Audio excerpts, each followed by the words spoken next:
네, 마지막 부분 성장하는 투자자의 마인드를 말씀드리도록 하겠습니다. 여러분들이 기술적인 영역을 배우고 난 다음에 이 시장 안에서 오래 버티려면은 정말 마인드가 정말 80% 이상이다라고 말씀을 드리고 싶고요. 어떻게 이 힘든 구간을 잘 버티면서 넘어갈지 이야기를 나눠보려고 합니다. 먼저 질문 주신 부분은 아쉬움이 남는 투자에 관한 이야기입니다. 투자 물건에 대해서 항상 확신이 있었는지, 그 확신이 어디에서 나올 수 있는 건지가 궁금하다. 최근에 유혹에 투자를 했고 당시에는 싸게 잘 샀다고 생각했지만 순식간에 분위기가 변하고 생활권에서 선호단지가 아니기 때문에 잘 산 게 맞나? 라는 생각이 드는 것 같습니다. 더 나은 단지 자산이라는 점에서는 확신이 드는데 시기나 매물의 조건에 있어서 아쉬움이 남는 것 같다.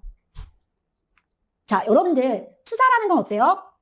인보 제출하고 나서 늘 아쉬움이 남죠. 투자도 마찬가지예요. 여러분들이 초창기에 투자를 진행한 거에서는 뭔가 처음에는 투자했다는 기쁨이 있지만 아쉬움이 남게 됩니다. 그런데 여러분들이 투자라는 걸 하고 난 다음에 시간이 갈수록 어떤 후회를 할지가 실은 그 투자자의 실력이다라는 거예요. 투자를 하고 난 다음에 후회를 아예 없애는 게 아니라는 거예요. 연차가 올라갔을 때. 제가 투자를 하는 거에 있어서도 아쉬움이 하나도 안 남을까요?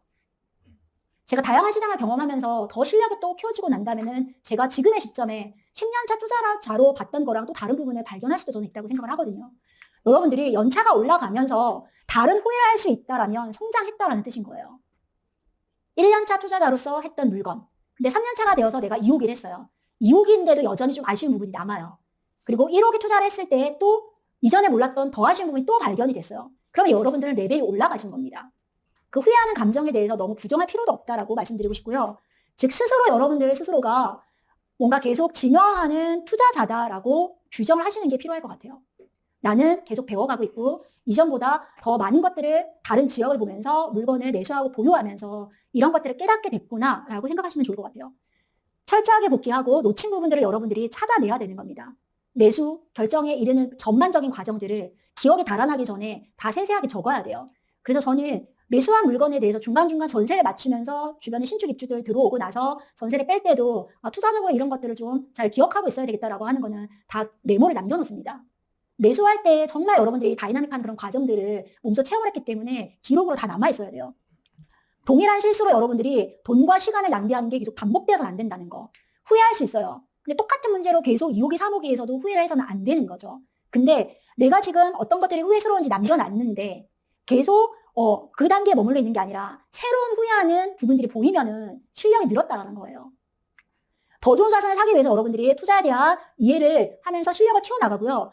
이 모든 과정들, 매수, 보유, 매도에 대한 의사결정들에 대한 경험이 쌓이잖아요. 그런 것들이 실질적으로 쌓이게 되면서 더 투자를 잘 할 수 있게 되는 겁니다. 즉, 머릿속으로만 생각하지 말고요. 분명히 기록으로 남겨놓아야 돼요. 기록으로 남겨놓는 과정에서 그냥 둥둥 떠다니는 생각 그 이상으로 투자자로서 본인을 객관화시켜서 복귀를 할 수 있게 되는 겁니다. 아무도 안 봐도 되니까 글로써라도 다 정리가 되어 있어야 되고 현장에서 만약에 내가 되게 중요한 부분이어서 녹음했던 부분이 있다. 그러면은 이게 금전적 손실로 이어진 거에서 내가 이렇게 대화해서 이때 뭐라고 말을 하면서 그걸 챙겼어야 되는데 내가 놓친 부분이 이런 거였구나라는 거를 복귀하면서 담을 수가 있어야 되는 겁니다. 저는 연차가 올라가면서 5년차 때 제가 수도권에서 보유했던 물건들에 대해서 복귀했던 부분과 10년차로서 딱 봤을 때 얘가 이제 한 번 딱 가격이 올랐다가 다시 또 꺾이는 시장을 보게 됐잖아요. 거기에서 보이는 부분들이 되게 달라졌던 것 같아요. 그러니까 충분히 제가 얘를 4, 5년 동안 가져가도 돈이 된다라고 생각했던 때는 실은 매도하고 나왔던 때였던 거예요. 그 오른 가격에 제가 취해 있었던 거죠.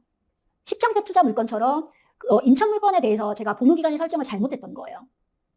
구축단지로 그때 들어갔었고 그 물건 안에서 투자금 대비해서 어느 정도 수익을 보고 나와야 되는지에 대한 기준치가 저는 없었던 사람이에요. 그래서 다음 수도권 투자를 하면 제가 어디를 좀 더 먼저 공략해야 되는 기준치가 그 물건을 내가 정말 훨씬 더 비싼 가격에 매도를 해야 되는데 그보다 덜 받고 팔면서 배우게 된 거죠. 1억을 적게 받고 팔면서 그 다음 저는 다른 물건에 투자해서 1억 이상의 수익을 더 낼 수 있는 물건을 찾아가겠죠. 제가 복귀하는 방식은 그렇거든요. 여러분들은 뭔가 내가 원했던 가장 최적의 타이밍에 매도하지 못한 것만 후회할 수 있는데 저는 그게 저한테 스승이 되어서 다음 투자할 때 정말 의사결정에서 돕는 물건이라고 생각을 하고 있습니다. 기록으로 일단 철저하게 잘 남겨놓으시면 좋을 것 같아요. 매수할 때도 그렇고 전세할 때도 반드시 기록으로 남겨야 됩니다. 다음은 이대로 버티면 되나요? 라는 질문인데요. 가족과 회사 투자자로서의 역할에서 오는 힘듦이 있다.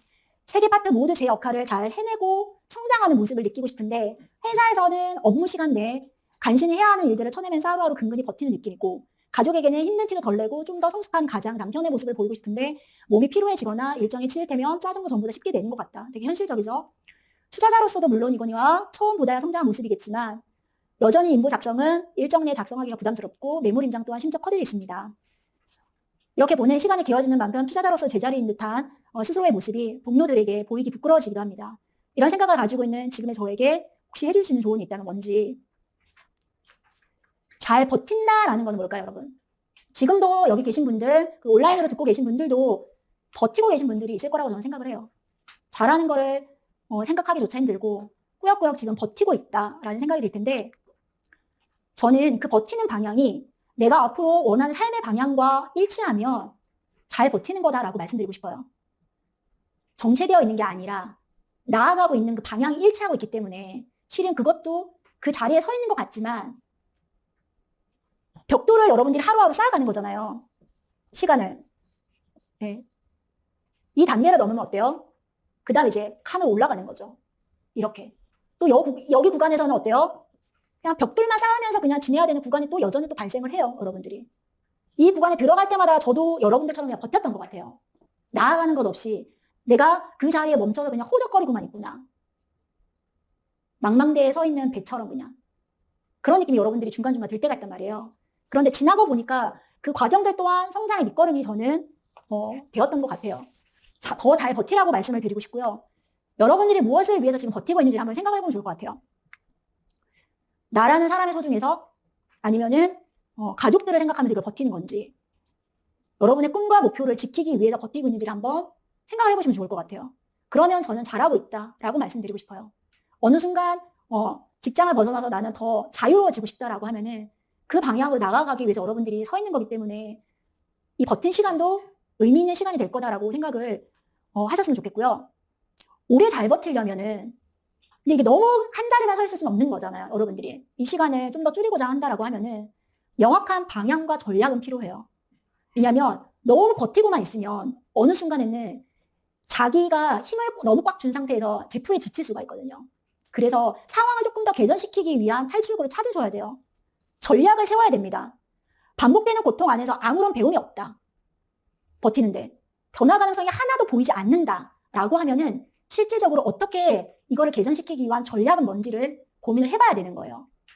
좀 더 상황이 개선되게끔 회사에서 이런 어려움을 겪었던 분들한테 조언을 구해볼 수도 있는 거고 공고사직 당하지 않을 만큼 내가 회사에서 어떤 포지션을 잘 유지하면서 투자라는 거를 할 수 있는 방법은 뭐가 있는지 먼저 걸어갔던 선배들이 여러분과 같은 똑같은 전철을 밟았잖아요. 그런 분들한테 다양한 방법들을 고민을 하고 그것들을 이제 물어보시는 겁니다. 그분들도 다 경험했던 부분이기 때문에 저 역시도 직장에서 되게 그런 부분이 힘들었을 때는 뭐냐면 관계를 좀 잘 개선시키고 병행하기 위해서 저 어떻게 했냐면은 회식이나 이제 이런 모임은 자주 못 가긴 했지만 오후 3시 정도 되면 나른해지잖아요. 그럴 때 이제 편의점 같은 데 가면은 2+1 이렇게 커피 행사하는 것들이 있어요. 근데 그런 거 사무실에 있는 분들한테 쫙 돌리면서 당 떨어질 때니까 이거 한 잔 마시고 일하자고 하면서 돌린 적도 있고 큰돈 들이지 않고 여러분들이 그래도 직장 생활을 하면서 소소한 이런 재미라든지 좋은 관계를 좀 유지하면서 나아갈 수 있는 방법들도 있어요. 그러니까 그런 사소한 방법이라도 좋으니까 이걸 누구한테 물어보고 방법들을 찾아가시는 게 필요한 거지. 아, 힘들다. 이게 시간이 언제까지 이렇게 유지가 되는 건가라고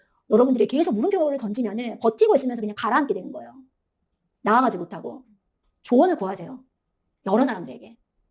그 가정과 관련해서는 그 남편분들이 좀 더 이런 비슷한 고민에서 어떻게 돌파하면서 해나가고 있는지. 예. 근데 남편분들이 아주 연차가 오래 이제 지나고 난 다음에 가장 좋은 방법은 뭔 줄 알아요, 여러분? 아내의 말을 30분만 들어주면 되는 거예요. 맞아요. 제일 어렵습니다. 왜냐? 30분 앉아있는 동안에 강의 들어야 되는데, 후기 써야 되는데, 인보 지금 진도 안 나오고 지금 결론 지금 빨리 작성해서 내야 되는데, 이게 이제 마음이 딴 데가 있단 말이에요. 여러분들이 대화를 들어주잖아요. 그럼 아내가 지쳐서 더 이상 말을 안 해요.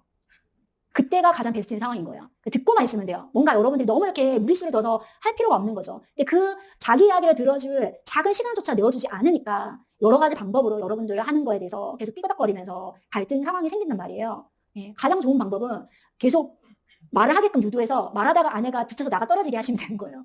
예, 그런 방법으로 해서 뭔가 대화를 하는 시간을 가지려고 했었던 분도 있고 여러 가지 방법으로 해서 내가 해야 되는 일정이 있으면은 일요일 오전에는 이제 새벽같이 나와가지고 인보를 쓰거나 뭔가 하고 일요일 오후에는 실제 가서 가족들하고 시간을 가지는 경우들도 있고 네, 갔다 오면 계속 카톡창 보거나 계속 습관적으로 핸드폰을 보시는 분들이 있어서 가족하고 시간을 좀 집중하기 위해서 핸드폰을 차에 두고 들어가시는 분들도 많았어요. 그러니까 그런 어려움이 여러분만 겪고 있다는 건 아닌 거예요. 다른 사람들은 어떻게 지혜롭게, 내가 그 방법이 맞을 수도 있고 안 맞을 수도 있지만 한번 여기저기 물어보면서 이럴 때는 어떻게 해야지 좀 지혜롭게 해결할 수 있냐라는 거를 찾아가시면 좋겠습니다. 그리고 그 버티는 방향은 일치해야 됩니다. 내가 나아가고자 하는 방향과 일치하지 않은 상황에서 버티고만 있으면 안 되는 거예요. 아시겠죠? 다음은 스스로에 대한 확신이 안 들어요. 자, 이 질문도 이번에 정말 많이 주셨어요. 시장이 혼란스러워서 그런지 여러분들이 의사결정을 내리는 거에 더 좀 부담을 가지고 계신 건 아닐까라는 생각이 좀 들었고요.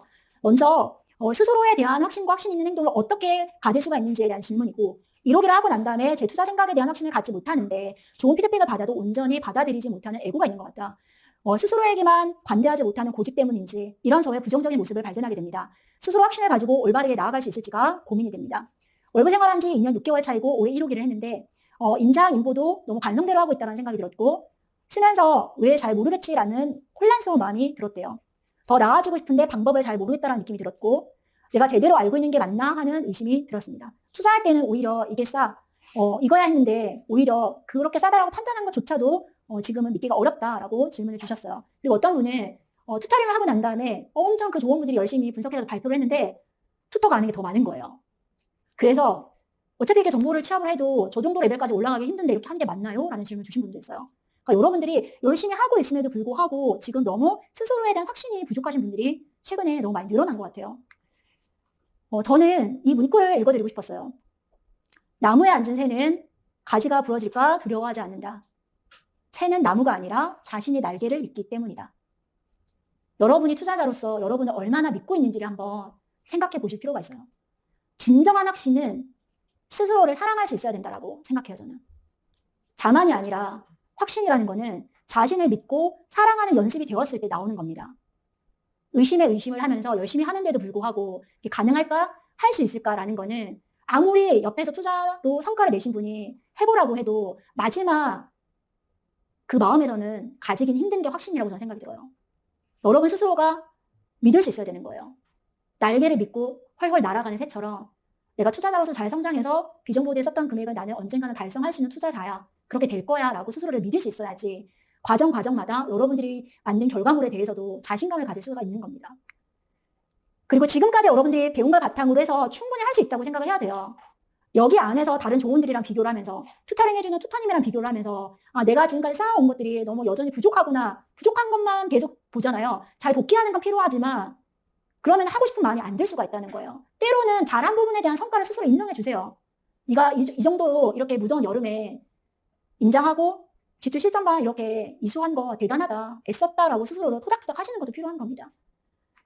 결과물을 그리고 만들어 가면서 만든 경험을 통해서 확신은 더 가질 수 있는 거예요. 초반에 1호기를 안 한 사람으로 완전 초기 투자해서 이거를 완벽하게 가지긴 쉽진 않아요. 그럴 때는 앞서서 걸어가면서 내 손을 잡아주는 사람을 믿고 그냥 같이 가는 거예요. 나보다 더 경험이 많으니까. 여러 변수들을 경험을 했으니까. 그리고 이렇게 하면 된다라는 거를 몸소 체험을 했으니까 그걸 믿고 가는 수밖에 없어요. 여러분들이 투자가 아니라 모든 결과물을 만들어갔던 과정들을 복귀해보면 그렇지 않나요? 직장생활 처음 시작했을 때에도 선배들이 이렇게 하면은 충분히 해결될 수 있어 하면은 그렇게 시도하면 여러분들이 회사 내에서 일어났던 문제들을 격파하면서 넘어갔잖아요. 그래서 연차 쌓이면은 시 들어왔을 때 너무 당황하지 말고 이건 이렇게 하면 돼. 괜찮으니까 너무 걱정하지 마. 큰 사고가 벌어지는 건 아니야. 라고 하면서 여러분들이 조언했던 경우들도 있잖아요. 즉 여러분들이 쌓은 결과물을 깡그리 무시할 필요도 없거니와 내가 이게 정말 안 된다고 하시는 분들은 본인 스스로를 사랑하는 것부터 훈련이 저는 돼야 된다고 말씀드리고 싶습니다. 그리고 두 번째로 제 질문 주신 경우는 저는 그런 것 같아요.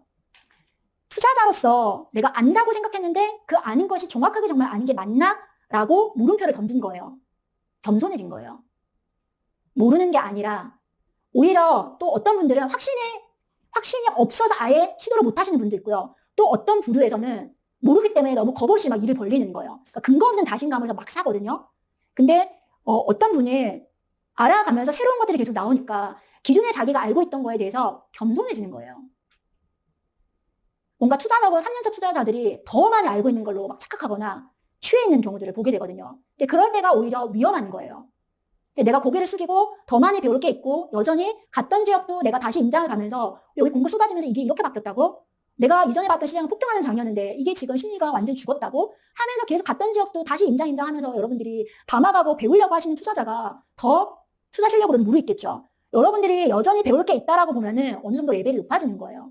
확신이 없는 분들은 확신을 가지려고 노력하시고, 근데 그 확신이 지나쳐서 너무 자만하는 단계까지 가지 않게끔 주의하시고, 겸손한 태도로 늘 주변에 있는 사람들한테도 배울 게 있다라고 저는 생각하고, 갔던 지역 안에서도 내 연차에서 새로운 인사이트를 뽑아낼 수 있어야 되는 겁니다. 나 울산 이사 많이 갔는데 이번에 또 울산이야. 그래도 그 안에서 다른 걸 찾을 수 있어야 되는 거예요. 내가 매수했고 보유하면서 경험은 있지만 매도 전략으로 해서 이 시장 어떻게 바라봐야 되냐. 전주랑도 비교해보고. 이런 식으로 시야를 확장시켜 가야지 내가 한 달 한 달 보내거나 만들었던 지역들이 그물망처럼 연결되면서 여러분들한테 인사이트로 돌아오는 거예요. 그러니까 월부에서 하는 방식은 단기간에 여러분들한테 성과를 내는 방식이 아닌 거예요. 언제까지 이렇게 직주 실전방 같은 강도로 해서 여러분들이 강의를 들으면서 하실 건가요? 홀로 일어서야 되잖아요. 그렇기 때문에 한 달 한 달에 집중하고 나를 믿고 그 방법을 쓰면서 나아가는 수밖에 없어요. 날아가야지 계속 이런 과정에 여러분들이 발을 묶어주는 거는 저희도 원하진 않는 거예요. 여러분들한테 쓴소리를 하는 거는 이렇게 배워서 나중에 스스로 잘 해보세요라는 개념인 거예요. 그걸 잘 받아들이고 여러분들이 적용을 하시는 게 필요하지 않을까라는 생각이 듭니다. 아시겠죠? 네. 멀리 날아가세요. 제자리에 머물지 말고 여러분 스스로를 믿고 날아가시기를 바랍니다. 삶의 지향점이 달라요. 지방 임장기를 돌아보니까 주말에 시간이 많이 뺏겼고 가족과 함께 보낼 수 있는 시간이 적어서 고민이다. 평일에 서로 야근이 많아서 자주 못 보고 어쩌다 일찍 퇴근해서는 또 인부 붙들고 있고 이틀 내내 임장 가니까 함께 할 시간이 줄어들었다. 누리공과에 이제 마찰이 생기면서 계속 눈치를 보는 상황인데 앞마당을 이제 만들어가는 과정에서 어떻게 관계를 조율을 했는지 월부를 하게 되면서 가족과 인생을 바라보는 방향이 계속 차이가 생기고 있는데 가족과 이런 부분을 어떻게 메꿔 갔는지를 궁금해하셨어요. 완전 직장 투자자로서 살면서 언젠가 경제적 자유를 누리고 싶은데 누리공은 투자 손실 리스크에 대해서 겁이 많고 안정지향자로 지방 투자를 완전 반대하는 성향이고 일이 재밌고 계속 회사에 다니고 싶다는 입장입니다. 이게 나쁠까요, 여러분? 저는 이 사람의 배우자의 생각하는 삶의 방향도 나쁘지 않은 방법이라고 생각해요. 회사에서 일적으로 결과물을 내면서 성취감을 느끼고 그 인생의 행복감을 느끼는 부분도 있어요. 이게 관점이 다른 거이지 않을까라는 생각이 들었고 눈높이가 맞지 않아서 서로 답답하고 삶의 지향점이 달라진 것 같은데 관계가 틀어지고 있는 것 같아서 고민입니다. 이런 마음조차 들었다라는 거는 이런 마음에 이제 이르렀다라는 거는 솔직히 제가 이 질문을 채택한 거는 위험한 거예요. 내가 같은 방향으로 가는데 월부에서 엄청 투자에 올인하고 있고 실전반에서도 배우자가 이 일을 해줬으면 하는 사람들이 실제 하는 걸 보고 있거든요. 근데 나는 너무 이제 이걸 쏟아서 하고 있는데 가족들하고 이제 계속 이제 갈등이 생기면은 가족들을 미워하는 마음이 생기게 되는 거예요. 근데 왜 처음에 이걸 시작했는지 한번 곰곰이 생각해 봐야 되는 거예요. 문맥에서 여기에서 이 상태로 너무 방치해서는 위험하다는 생각에 이르렀고 여러분이 이걸 강도를 잘 못 조절하면은 누군가는 이런 경험들을 하게 될 거예요. 아직 완전 안 갈아 넣어서 2단계까지 이르지 않으신 분들도 있고요. 이미 이 단계를 넘어선 분들도 있고 이 단계 안에 지금 들어가신 분들도 있단 말이에요. 그러면 저는 그렇게 생각해요. 돈을 버는 투자와 가족을 여러분들이 분리해서 생각하면 안 돼요. 함께 가야 되는 거예요, 이거는. 내가 딱 어떤 목표, 금액을 딱 달성했다고 해서 가족과의 관계가 갑자기 그날 당신 10억 달성했어? 우리 사이좋게 지내자. 왜? 우린 10억 자산가니까. 그럴까요? 절대 그러지 않습니다. 이거는 훈련이고 과정인 거예요. 갈등의 양상은 달라질 수 있죠. 그때마다. 내가 투자자로 성장하면서 또 다른 걸로 막 여러 가지 아이들이 커가면서 갈등을 할 수는 있는데 이때 이거를 분리해서 절대로 생각해서는 안 된다라는 거. 어떻게 잘 병행해서 갈지를 고민을 해야 되고요. 돈을 벌고 나면요. 여러분들 가족만 남아요. 여러분들 동료들한테 커피 쿠폰 쏘고 사장님한테 전세 빼달라고 커피 쿠폰 쏘고 하는데 내 옆에서 기다려주는 가족들 향해서 쿠폰 하나 쏜 적 있나요? 조언들한테 대하는 거 10분의 1만큼이라도 친절하게 대하면 가족들하고의 관계가 망가지진 않아요. 여러분들이 월부 안에서 하는 모습을 보면 10분의 1 정도만 정성을 쏟아도 저는 관계가 최악으로 가는 건 막을 수 있지 않을까? 그 관계를 소홀히 하면 안 돼요. 절대로. 비전고대 끝에 있는 사람이 내 옆에 있는 기다려주는 가족이다라고 생각하는 게 필요해요. 그게 아니면 왜 이 사람은 투자에 대해서 열린 마음이 아닐까? 왜 지방 투자에 대해서 위험하다고 생각하지? 위험하다고 생각할 수도 있어요. 나는 이게 너무 당연하고 지식이 많이 쌓여서 보는 시야가 넓어졌기 때문에 이게 당연하다고 생각을 하고 있지만 이런 정보가 없는 상황에서는 불안한 건 사실이거든요. 그럼 내가 그거를 나중에 결과물에서 보여주기까지는 믿고 맡기기에는 애매한 거예요. 어쩌면 그것 때문에 리스크를 방어하는데 어느 순간은 도움이 되는 브레이크 역할을 해줄 수도 있는 거죠. 막 공격적으로 살려고 할 때 자, 너 무리하는 거 아니야, 자기야? 우리 애드컴에 이제 실거주라도 좀 들어가야 되잖아. 그런 말 때문에 내가 못 샀어요. 당장 채수가 늘어나진 않았지만 도대체 운용하는 부분에 그 배우자의 말이 자기를 살렸을 수도 있는 겁니다. 투자 관련 일정처럼 여러분들이 가족과의 일정, 연인과의 일정, 아이와의 일정 이런 것들을 의도적으로 먼저 빼놔야 돼요. 빼놓고 난 다음에 여러분들이 나머지 시간을 정말 밀도 있게 써야 되는 거지. 뭔가 이거를 절대적인 시간을 다 그냥 투자에 올인하는 걸로 해서 모든 것들을 퇴근하고 시간, 주말 풀로 해서 이거를 다 빼놓으면요. 가족은 늘 본인을 기다려줄 거라고 생각해요. 왜 그렇게 생각하세요? 왜 가족들이 여러분들을 당연하게 기다려줘야 된다고 생각하고 기다려줄 거라고 생각하세요? 못 기다리는 가족도 있어요, 여러분. 그걸 알아차려야 돼요. 중간에 아이들이 보내는 신호랑 배우자가 보내는 신호랑 연인이 보내는 신호, 사귀는 단계에서도 깨지는 경우도 좀 많이 봤어요. 정말 이 사람이랑 결혼을 하고 싶은 마음이 드시는 연인을 만났다. 잘해야 되는 거예요. 투자하는 것도 잘 해나가야 되겠지만 그 사람을 잘 챙기는 것도 그에 못지않게 중요하다는 겁니다. 함께하는 밀도 있는 시간을 저도 참 잘 보내려고 노력했었고, 저 같은 경우에는 이제 이런 스케줄이 있으면 달력에다 표시를 해줬어요, 어릴 적에는. 이때 엄마 시간 되니까 그때 뭐 하고 싶은지 이제 물어보면서 아이가 원하는 쪽으로 이제 일정을 짜서 여행지를 이제 갔던 것 같아요. 이제 임장지가 많이 늘어나니까 그때 이제 지역이 많이 늘면서 아이도 이제 저랑 몇 번 가봤잖아요. 이제 만족스러웠던 이제 경험들이 있으니까 이번 임장지는 좀 휴식도 취할 수도 있으면서 소소하게 뭔가 액세서리도 살 수 있는 그런 동네로 갔으면 좋겠대요. 네, 그럼 이제 그걸 이제 조합을 해서 제 임장지 중에 앞마당에서 그걸 뽑아내는 거예요. 아, 이런 지역 어때? 그러면 이제 갔다 오는 거예요. 이제 만족도가 높은 거죠. 그런 부분이 있었고, 그게 진화가 되어서 좀 투자하고 난 다음에 중반 이제 넘어서서는 이게 아이가 여행 코스를 다 짠 거예요. 춘천 여행 코스를 짜가지고, 그래서 숙소는 이제 우리가 잡았고 이 식당들을 다 알아보는 거예요. 영업시간이랑. 그러니까 얘가 짠 일정대로 가서 다 식당을 이용했어요. 배가 불러도 먹어야 돼요, 단점은. 아, 네가 짠 일정대로 가겠다라고 해서 실제 춘천 여행을 그렇게 즐겼던 경험이 있습니다. 그러니까 이가 없으면 잇몸을 한다고 저도 자충우돌하는 시기가 정말 있었고요. 부모로서 이제 아이 공부도 좀 봐줘야 되잖아요. 근데 직접 가르칠 수가 없으니까 얘가 숙제 다 하면은 스티커 하나 찍어주고 그 스티커 하나 찍어준 걸로 500원으로 계산해가지고 용돈으로 환산해주기도 하고 스스로 알아서 돌아가는 구조로 만든 거죠, 제가. 요 하루는 집에 가면은 다음날 이제 초등학교 받아쓰기를 해요. 제가 옆에 끼고 받아쓰기를 가르쳐줄 수 없잖아요. 그럼 신랑이 퇴근해서 좀 봐주고 난 다음에 얘가 틀린 게 있잖아요. 그럼 등교할 때 애가 한 번 더 보고 가라고 제가 딱 부탁한 게 아니었었는데 현관문에 그 받아쓰기 종이를 딱 붙여놨더라고요. 그래서 네가 갈 때 이거 한 번 더 보고 나가 라고 하면서 붙여놓은 경험도 있었고, 저도 정말 중간중간에 여러분들 못지않게 어려움이 다 있었던 것 같아요. 배우자도 많이 기다려줬지만 저 못지않게 되게 묵묵하게 기다리면서 어려운 시기들이 있었어요. 왜냐하면 저한테 어렵다 힘들다라고 한 번도 내색한 적은 없었는데 그때 한참 지방임장 돌아다니고 딱 가잖아요. 그럼 아침에 이제 진짜 첫 차 타고 막 차 타고 딱 거의 들어가거든요. 그러면 그때 되게 침대에 많이 누워 있었던 것 같아요. 그러면서 그 위로받는 음악들 있잖아요. BTS 음악을 그렇게 많이 그때 당시에 듣고 있더라고요. 그러니까 그때 몰랐는데 전체 10년 동안에 배우자가 그때 제일 힘들어했던 시간이 였지 않나? 지나고 보니까 아, 그때가 진짜 힘들었었네라는 생각이 들었고, 뭐 임장 가는 거를 말리거나 하진 않았는데 내가 생각했던 것보다 이 투자로 투자자로 보내야 되는 시간이 상당히 길구나. 연차가 올라가면서 솔직히 말씀드리고 싶어요. 이거가 어느 정도 임계점에서 투자해야 되지만 아는 건 2, 3년이면 갈아 넣으면 되는 거고요. 그런데 정체 여러분들이 운영을 해서 결과물을 가져가는 거는 더 많은 시간이 솔직히 필요해요. 여러분들이 궁극적으로 원하는 지점까지 가려면. 그러면 가족하고 너무 힘들다. 직장에서 너무 힘들다라고 하면 인생이 재미가 없어져요. 집이 여러 채여도 여러분들이 눈 뜨고 있을 때 보내는 시간이 괴로우면은 무슨 의미가 있어요, 이게. 그렇지 않나요? 한번 그래서 뭔가 이 사람이 투자자에 대해서 어떤 마음으로 나한테 대하고 있고 협조해 주는 거를 그냥 다 내려놓으시는 게 서로에게 좋지 않을까라는 생각이 들고요. 밀도 있는 시간을 최대한 저는 보내고 나머지 시간을 좀 진도를 좀 빼려고 했었던 것 같아요. 그리고 예고를 했어요. 이때가 상대적으로 덜 바쁜 시즌이니까. 여러분 365일 바쁘진 않잖아요. 그렇죠? 이때 뭘 하자. 그러면 저도 그 빡센 시간을 보낼 때 덜 힘들고 그 시간이 기다려지면서 기다리고 있던 가족들도 예측이 되잖아요. 아, 저 때는 우리가 여행을 갈 수 있다. 아니면 주말 나들이라도 갈 수 있다라는 게 있으니까 잘 좀 기다려줬던 것 같아요.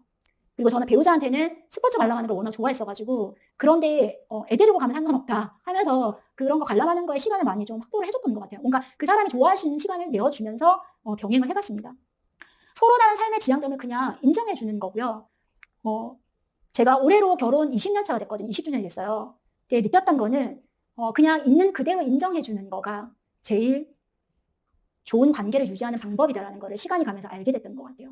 이 사람이 어떻게 했으면 좋겠어? 변화됐으면 좋겠어가 아니라 그걸 낮추고 분명히 이 사람을 좋아했을 때 매력이 있다라고 생각한 부분들이 있었던 거잖아요. 여러분들도 여러분 스스로가 변화되기가 힘든데 배우자를 바꾸려고 하고 아이한테 이래라 저래라 하는 것 자체가 그게 가능하다고 생각하세요? 나조차도 내가 이렇게 몸부림치고 변화하려고 하는 게 너무 힘든데 타인을 변화시키는 거는 엄청나게 힘들고 그런 생각을 내려놓는 게 오히려 더 맞지 않을까라는 생각이 들었고, 그냥 가족은 내 옆에 있는 것만으로도 소중한 존재다라고 받아들이고 내가 그냥 총대 메고 이거 하겠다. 흔들리지 않고 하겠다. 그리고 중간중간에 위험한 신호들이 있으면은 그걸 잘 알아차리고 좀 지혜롭게 그런 시간을 좀 같이 알차게 보내겠다라고 정리하는 것밖에 없는 것 같아요. 대단한 비법이 있는 것도 아니고요.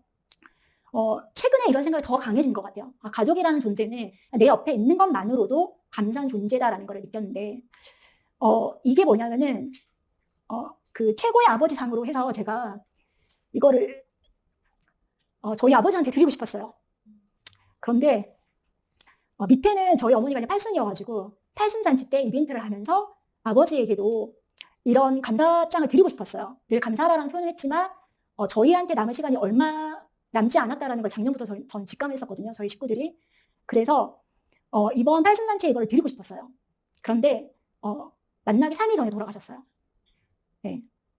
그래서 끝내 드리지 못했고 제가 다 준비를 했었는데 저걸 들고 장례식장을 갔었어요.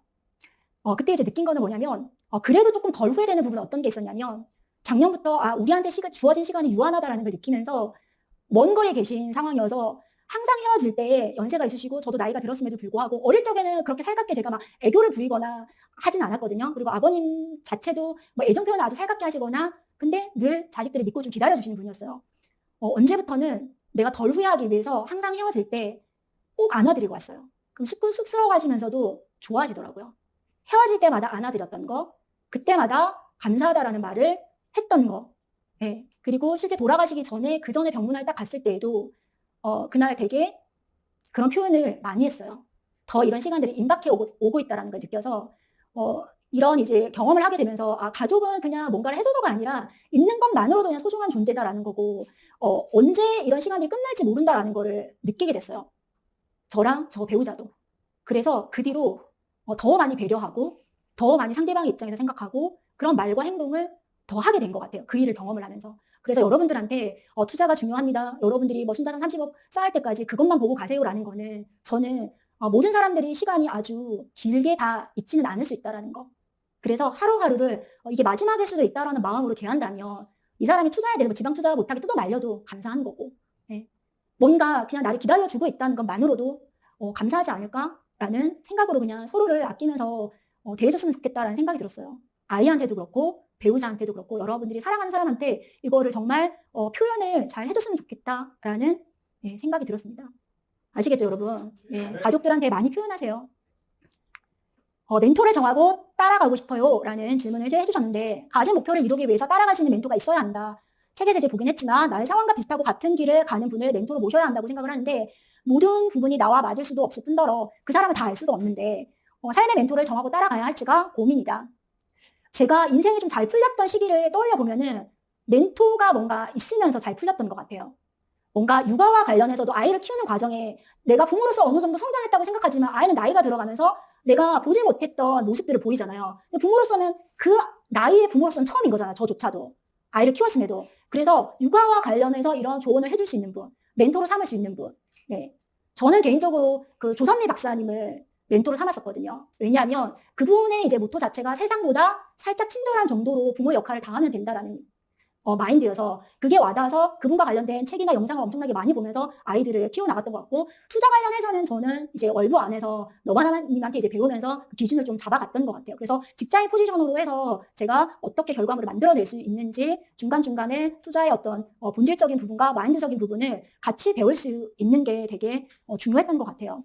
여러분들이 어렵게 생각하지 마시고요. 요즘은 정보들이 많아서 최근에 제가 생소한 분야가 있어가지고 엄청나게 자료를 취합하면서 파고 들어갔던 적이 있거든요. 한 2주 지나니까 얼추 다 알아듣겠더라고요. 그러니까 그 정도로 유튜브라든지 책이라든지 이런 뭐 카페라든지 이런 것들이 엄청 활성화되어 있어서 그러니까 시간이 많아서 가르쳐 주려고 하시는 분들이 정말 더 많아진 것 같아요. 고수분들이. 도서라든지 이런 것들을 먼저 찾아보는 게 방법이고요. 칼럼을 저는 개인적으로 읽는 것도 방법일 것 같아요. 여러분들이 보면은 실전반을 이제 오면은 선배 투자자들을 만나게 되잖아요. 그럼 딱 바로 한 발 앞서서 있으신 분들이어서 비슷한 어려움을 최근에 겪었고 거기에 대해서 이제 안내해주는 역할을 하기 때문에 다양한 이런 칼럼들을 통해서 좀 방법을 찾아가시는 것도 좋을 것 같습니다. 저는 가치관에 공감이 가는 사람, 그리고 저에게 동기부여가 되는 조언을 해주었던 사람, 결과물을 실제 만들어 본 사람. 가치관 동기부여가 있어도 결과물까지 만들지 못했다라고 하면은 아직 저는 완전히 그분을 롤모델로 삼기에는 조금 어렵지 않을까? 왜냐면 내가 레벨이 올라가면 어때요? 그 문제를 해결해본 경험이 있어야 되는 거잖아요. 멘토 정도로 삼으려면. 그리고 과정상의 어려움을 실제 해결해 봤냐를 기준으로 했던 것 같고요. 그리고 이런 멘토를 설정함으로써 저는 시간과 경험을 샀던 것 같아요. 시간과 경험을 사고 비용을 일정 부분 지불하더라도 저는 만나는 거예요. 실제 제가 며칠 있으면은 세무 상담을 받으러 가거든요. 근데 그 세무사님이 어떤 분이냐면은 그 다주택으로 해서 임대사업 물건 운영과 관련해서 전문가인 분이에요. 제가 다르고 세무 상담을 여러 차례 받았는데 세무사님 몰라요. 너무 이걸 많이 뜯어고쳐가지고. 그래서 그 부분에 다양한 경험이 있고 데이터가 있는 사람을 제가 만나야 되겠다라는 결론에 다다랐어요. 그리고 어떤 분은 세무사였는데 질문했는데 몰라서 이거는 무료로 그냥 가르쳐 주겠다라고 입금한 돈을 저한테 돌려주신 분도 있어요. 그러면 저는 이거에 그냥 키를 가지고 있는 사람을 만나는 게 시간적으로도 그렇고 어때요? 제 돈을 더 아끼는 방법일 수가 있는 거잖아요. 여러분들이 멘토가 있고 없고에 있어서는 여러분한테 북극성이 되어줄 수 있는 존재이기 때문에 내가 실제 엄청나게 돈을 집어넣으면서 배울 수 있는 투자 인사이트를 그 사람을 통해서 일정 부분 많은 것들을 해결하면서 갈 수 있는 구조가 되는 거예요. 근데 그 멘토를 어떤 경우에 직접 만나기도 하지만 만나지 못하는 경우도 있어요. 만나지 못해도 괜찮아요. 세이노의 가르침이라는 책에서 세이노를 실제 만난 사람이 대한민국에 몇 명이나 될까요? 거의 없어요. 많이. 근데 그분의 책을 읽으면서 현실을 직시하고 자본주의 사회 세상에 어떻게 살아갈지를 삶의 방향을 확 트신 분들도 많잖아요. 그분이 엄청나게 삶에 되게 중요한 메시지를 전해준 사람이 되는 거죠. 여러분들이 꼭 만나야 된다고 생각할 필요는 없어요. 멘토는. 대신 제가 멘토를 설정할 때 저는 이 기준을 했어요. 내가 관심 있는 아파트 부동산 투자에 있어서 결과물을 낸 많은 분들이 있었어요. 그런데 어떤 분과 비교를 했을 때 존경하는 마음이 있냐 없냐를 저는 기준으로 삼았어요. 돈을 번 건 맞지만 그분을 존경할 마음이 그렇게 일어나지 않은 분을 저는 멘토로까지는 설정하기는 주저되더라고요. 제가 존경하는 마음이 일정 부분 있는 분을 멘토로 설정하면서 쭉 나아갔던 것 같아요. 처지와 상황이 달라도 여러분들이 지금 당장 내가 실천할 수 있는 거는 배울 점이 단 한 가지라도 있으면 일단 그거라도 여러분들이 적용하면서 나아가시면 좋겠습니다. 다음은 두려움과 한계를 뛰어넘는 용기인데요. 한계의 벽을 만나면 마음의 에너지가 많이 쓰인다. 두려움이 조금 사그라져서 그런지 적응하고 조금씩 성장을 하고 있는데 이 한계를 깨기 위한 장치가 있는지, 새로움에 대한 두려움, 내가 하기 어려운 일에 대해서 용기를 어떻게 만들어가는지, 허들을 만나면 주저하고 망설이느라 남들보다 늦어진 것 같다는 생각이 든다. 쫄보는 아니래요. 강조했습니다. 월부 안에서 지금 이렇게 됐대요. 네, 월부가 잘못했네요. 네. 투자 생활에서 가장 큰 허들이 무엇이었고 어떻게 극복했는지, 수강생들이 어떻게 희망을 얻을 수 있는지, 중간에 코칭을 받아서 진행하기 어려운데 그 사이에 매물이 막 날아가 버려서 이런 경험들 몇 번 하니까 더 두려움이 생긴 것 같아요. 가능성이 있고 될 것 같았는데 협상을 해야 하거나 매콜을 넣거나 부동산을 더 털어야 하는 것 같은 허들이 보이며 이분이 그냥 동물로 또 숨어버리게 된대요. 이런 다양한 질문들이 있었습니다. 실제 지금 실전 투자를 하는데 심적인 허들이 있으신 분들은 많이 질문들을 통해서 확인할 수 있었고요. 두려운 거는 여러분들, 내가 그 두려움이 나를 먹어 삼켜버리면 어떻게 되냐. 시도를 하지 않겠죠. 실패하지 않는 가장 좋은 방법은 뭐예요? 시도를 안 하면 됩니다, 여러분. 걱정된다. 여러분 시도를 안 하고 그냥 가만히 있으면 돼요. 그러면 나는 실패하지 않은 사람이 되는 거예요. 그래서 마음이 힘들지 않을 수는 있습니다. 그런데 인생이 바뀌지 않는 거죠. 그리고 이 두려움이라는 건 허상인 거죠. 내가 그냥 만들어낸 거라고 보면 되는 거예요, 여러분들이. 실체가 없는데. 완벽하지 않아도 괜찮다라고 생각을 해보면 좋을 것 같고요. 아, 누구에게나 처음은 있겠지. 그리고 일정 부분에서 내가 처음이었던 것도 계속 하다 보면은 잘된 경험이 있기 때문에. 그리고 이런 시도가 그냥 끝이 아니다라고 생각을 했던 거예요. 과정 하나에 집중을 했던 거. 그런 걸 말씀드리고 싶고, 그러다 보니까 저는 투자자로서 필요한 실전 투자에서 핵심적으로 연결되는 부분을 하나하나에 집중하면서 누적해서 그냥 카운팅을 했던 것 같아요. 내가 앞마당을 몇 개를 만들었고, 책을 몇 권을 읽었고, 전화임장 몇 번을 했고, 숫자로 다 표시하는 거예요. 그러니까 숫자가 주는 만족감, 성취감이 있더라고요. 그러니까 뭔가 그게 하나하나 늘어나는 재미가 있으니까 해볼만 하다라는 생각이 들었어요. 한계를 넘는 용기가 필요합니다, 여러분. 더 많이 성장하려고 이런 한계를 저는 만났다라고 생각을 했던 것 같고요. 그리고 막상 이제 주저하는 상황이 됐을 때는 이걸 다 끝내고 난 다음에 저의 모습을 상상을 했어요. 그걸 다 끝내고 나서 저 스스로도 흡족하고 만족해하는 모습을 그냥 떠올렸던 것 같아요. 그리고 그래도 주저할 때에는 내가 힘들고 버거울 수는 있지만 네가 비전보드에 썼던 것을 달성하고 내가 가고자 하는 삶의 방향으로 나아가고 그리고 소중한 가족들을 지키기 위한 방법이다 라고 하며 마음이 부대끼더라도 필요하니까 해야 된다라고 생각했던 것 같아요. 그걸 거부하면 거부할수록 가족들이 기다리는 시간이 너무 오래 걸리기 때문에 그래서 이런 시간들을 소중하게 생각해서 잘해야 된다고 생각을 했던 것 같아요. 그러면 항상 이제 뒤통수에 저는 애들이 저를 지켜보고 있다고 생각을 했던 것 같아요. 왜냐하면 애들한테 시도해봐, 도전해봐 라고 말을 하면서 부모로서 저조차 그런 시도를 전혀 하나도 하지 않으면서 그렇게 말하면 아이들이 그 말을 따를까요? 그렇지 않겠죠. 여러분들이 너무 시도하지 않고 실패하지 않은 상황에서 지금 실현이 없으니까 너무 완벽한 거야 하면서 계속 머물러 있는 건 아닌지를 한번 떠올려보시면 좋을 것 같아요. 한계는 누가 설정해 준 게 아니에요. 각자 여러분이 설정한 거지. 여러분의 실력과 여러분의 자산 크기가 누군가가 결정해 준 건 하나도 없어요. 그 선을 그은 건 여러분일 수가 있다는 거예요. 그걸 벗어나야지 되죠. 가능하다라고 생각하고. 그래서 더 잘하기 위해서 아까 하나씩 이렇게 숫자를 늘려가는 과정에는 솔직히 고통스러웠어요. 어떤 날은 너무 하기도 싫고 임장 가서 너무 이제 힘들고 그냥 대충 하고 가고 싶었던 날 하루는 제가 집에 전화를 했어요. 근데 가족들이 열심히 더 보고 와 라고 하는 거예요. 그래서 빨리 가고 싶었는데 실패. 예, 어쩔 수 없이 몇 시간으로 더 보고 가자 이렇게 하면서 꾸역꾸역 저도 임장을 다녔던 시기도 있었어요. 이렇게 하다 보니까 그게 쌓여가지고 더 잘할 수 있는 단계로 넘어갔던 것 같고요. 고통이 안 되려면요. 내가 하는 노력이 더 큰 고통이 따르면 돼요, 여러분. 인생에 질리는 것 같아요. 레이 달리오 원칙이라는 책을 여러분들이 읽어보면요. 우리가 어떤 어려움에 직면을 해요. 잘 되다가 쭉 내려오죠. 이렇게 문제를 해결하면서 올라가잖아요. 이게 내려오는 건 쉽게 내려오겠죠. 여기 다시 올라가려면 엄청난 에너지가 필요해요, 여러분. 그렇지 않아요? 여기에는 고통이 따르는 거예요. 이전에 내가 겪었던 어려움, 고통보다 더 큰 고통을 갈아 넣잖아요. 그럼 이게 아무것도 아니게 돼버리는 거예요. 왜냐? 잘하기 때문에 이제는. 그것 때문에 똑같이 다른 동료들이 그걸로 고민하고 있을 때 저는 그거는 뭐 현장에서 그렇게 어렵진 않은데요 하는 수준까지 이제 올라가는 거죠. 그렇게 해서 여러분들이 한계를 넘어서기를 바라고요. 중간중간에 저는 내가 이게 필요하고 내 삶의 방향이 의미 있다라고 생각하면은 감수하면서 갔던 것 같아요.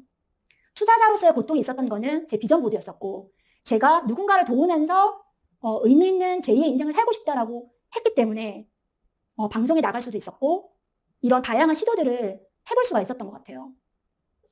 누가 볼지 모르잖아요.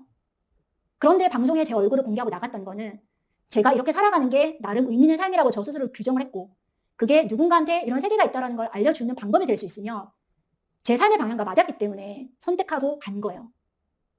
실제 강사의 만남에서 그거를 보면서 3번 정도 돌려보고 왔다고 하시는 분이 있더라고요. 단 한 명이라도 도움이 됐으면 좋겠다라는 마음을 했거든요. 제가 방송 체질은 아니잖아요. 제가 뭐 유튜브를 할 거라고 제가 월급 초창기에 생각을 했었겠어요? 그렇진 않잖아요. 여러분들이 이 과정을 격파할 때 한계는 뭐냐면은 내가 나아가고자 하는 방향에 이게 필요하면 그냥 해보는 거예요. 맞다 안 맞다 못한다라고 생각하지 마시고 시도해 보셨으면 좋겠습니다.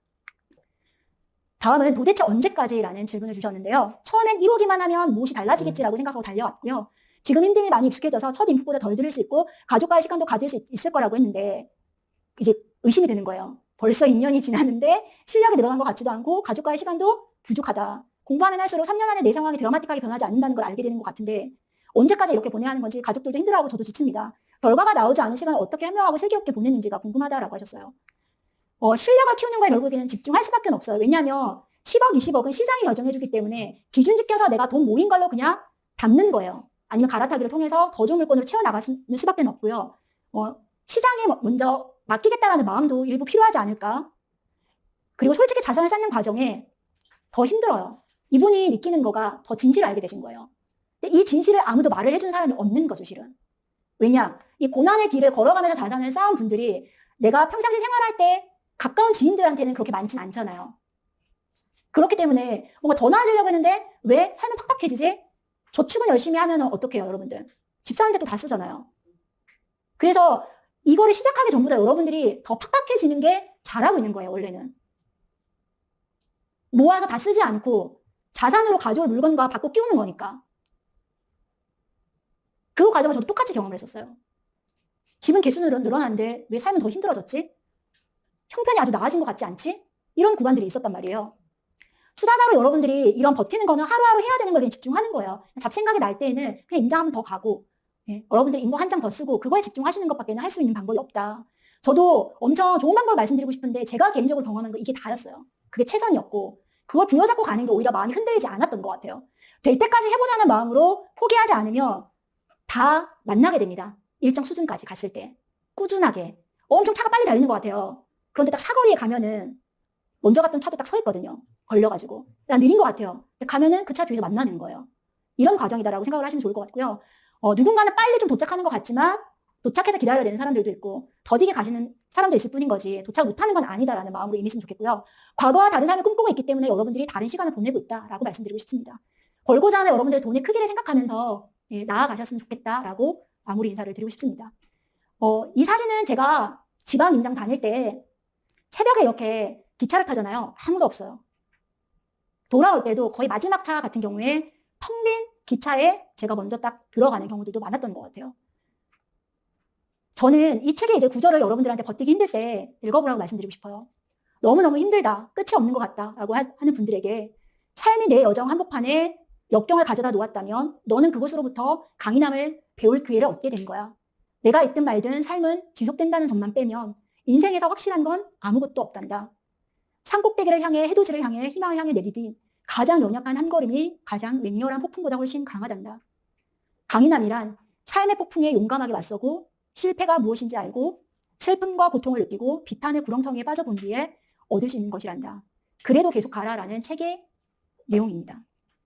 그래서 저는 제 침대 머리맡에 이 책을 항상 올려두고 있어요. 중간에 너무 힘든 구간을 만나더라도 딱 한 걸음만 더 디디면서 나아가보자. 이 생활을 어떻게 해나갈 수 있을까라는 마음이 드는 순간조차도 그때 한 걸음이라도 더 나아가기 위해서 이 책에서 전해주는 메시지를 제 마음속에 담고 나아가려고 했던 것 같아요. 여러분도 이런 마음으로 나아가시기를 당부드리고 싶고요. 강의를 통해서 많은 질문 안에서 여러분들한테 말씀드리고 싶은 내용을 다 담았던 것 같아요. 보다 더 현명하고 더 도움이 되는 방향으로 의사결정을 해나가시면 좋을 것 같고요. 마지막 절반은 이제 여러분들의 몫인 것 같아요. 여러분들한테 이제 문을 보여주었고요. 이제 여러분들은 문을 실제 통과해야 됩니다. 문을 통과해야 하는 사람은 바로 여러분 자신이라는 거를 늘 마음속에 새기고 계시면 좋을 것 같아요. 이번 한 달 동안 정말 이 문을 통과하기 위해서 정말 힘든 여정을 보내셨잖아요. 네, 어떻게 여러분들이 이 힘든 문을 통과하셨는지 한번 같이 영상으로 만나보도록 하겠습니다.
여러분 지난 시간들이 새록새록 기억이 나시나요?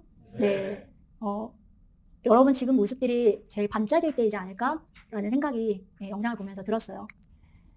제가 이 에펠탑 사진을 10억 달성기 때에 밑에 부분만 드러난 사진을 올렸었어요. 제 여정 중에 일부분이라고 생각을 했고 30억을 달성했을 때 에펠탑 전체가 보이는 사진을 올리면서 제가 글로써 쓴 적이 있었어요. 이 에펠탑과 관련해서 정말 실전반 분들한테 해주고 싶은 이야기는 실제 이 탑이 지어지는 과정에서 대다수의 사람들이 반대를 했어요. 너무 건축 기간이 오래 걸리고 흉물이 될 수 있다. 에펠이라는 건축가가 나사 하나하나를 정말 치밀하게 설계를 해가지고 실제 예상했던 설계 기간을 10분의 1로 단축을 시켰어요. 저는 여러분들이 지금까지 오는 이 지치고 정말 이제 힘든 과정들을 여기까지 이수를 해서 왔다라는 걸 높이 평가를 하고 있고요. 여러분들이 지금 이 앉아서 강의 듣는 시간, 인보를 쓰기 위해서 수없이 매달려서 보내왔던 시간들이 정말 의미 있다라고 말씀을 드리고 싶습니다. 오늘 이렇게 앉아서 의미 있는 시간들을 채우기 위해서 애쓰고 있다는 사실이 무엇보다 중요하고 주말 평일 가리지 않고 여러분들이 이렇게 보냈던 인보를 쓴 시간들은 많은 걸 한꺼번에 바꾸려 하지 말고 여러분들이 지금 당장 이 한 시간을 어떻게 보낼지부터 설계하고 집중하는 것이 에펠이 이 탑을 지어서 올린 것처럼 그 중간에 여정들이지 않을까라는 말씀을 드리고 싶어요. 투자자로서 하루를 그렇게 승리하면서 마무리하시고 한 달을 이렇게 마무리하시고 앞으로 쭉쭉 꾸준히 나아가셨으면 합니다. 임장지에서 이런 이제 사진들을 담으면서 저 역시도 여러분들이 겪었던 어려움을 똑같이 겪었던 시절들이 있었고요. 그때마다 내가 벌고자 하는 돈의 무게가 이렇게 큰 거였구나라고 받아들였던 것 같아요. 돈의 무게를 견디면서 정말 결과를 만들어내겠다라는 마음으로 기다려주는 가족들을 생각해서라도 마음을 좀 더 다잡고 나아가시길 바라고요. 그 누구도 여러분의 인생을 바꿀 수는 없어요. 중간에 아무리 어려움들이 있어도 결국 스스로 딛고 일어서야 되고 내 인생을 진짜 내 스스로 구제하겠다라는 마음이 제일 중요하다라는 걸 매번 느꼈던 것 같아요. 여러분들의 인생에 대해서 스스로 책임을 지겠다는 마음으로 행동을 옮길 때 걱정은 사라진다라고 말씀드리고 싶습니다. 과정에 집중해서 반드시 좋은 결과물을 이끌어내시기를 바랍니다. 포기하지 않고 꿈을 현실로 만들어 나가시기를 진심으로 응원합니다. 감사합니다, 여러분.